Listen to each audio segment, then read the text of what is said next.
Les perspectives pour les années à venir relatives au vieillissement du cerveau sont inquiétantes et donc un enjeu de santé publique pour prévenir la pathologie neurodégénérative la plus fréquente qu'est la maladie d'Alzheimer.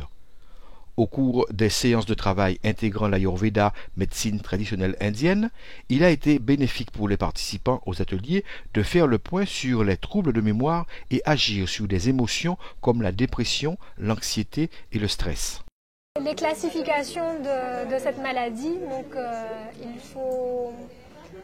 faut toujours avoir un trouble de mémoire associé à un autre problème cérébral qui peut être le langage,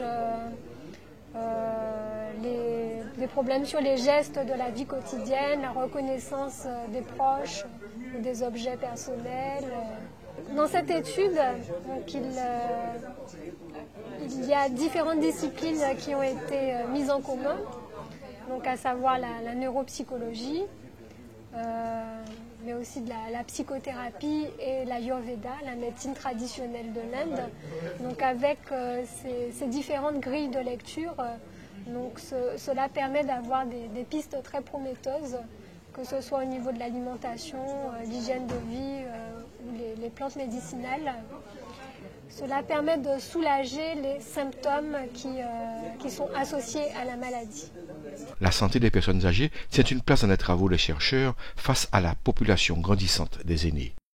Ce test m'a permis de prendre et comprendre la nécessité d'exercer la mémoire, m'a permis de voir aussi l'importance de la stimuler pour prévenir le vieillissement cérébral et aussi l'importance d'une hygiène de vie. Quand nous sommes acteurs de notre santé, chacun doit se prendre en main.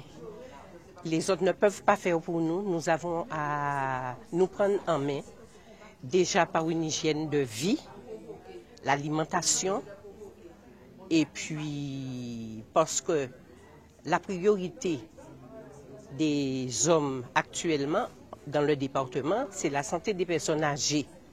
Et déjà, je pense que si cela s'est passé à la joie de vivre, au Club des aînés, c'est justement pour cette raison, parce qu'il y a une population de personnes âgées.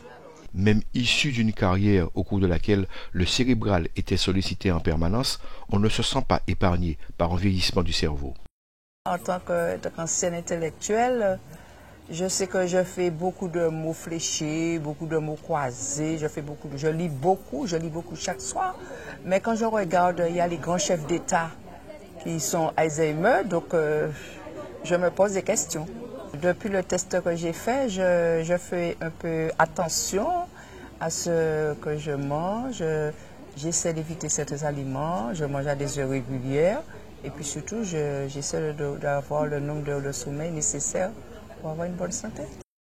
La relaxation, la méditation, les massages sont importants dans le traitement lié aux troubles de la mémoire et permettra la création d'un programme de travail de stimulation de la mémoire entièrement inspiré de cette médecine indienne qu'est l'Ayurveda.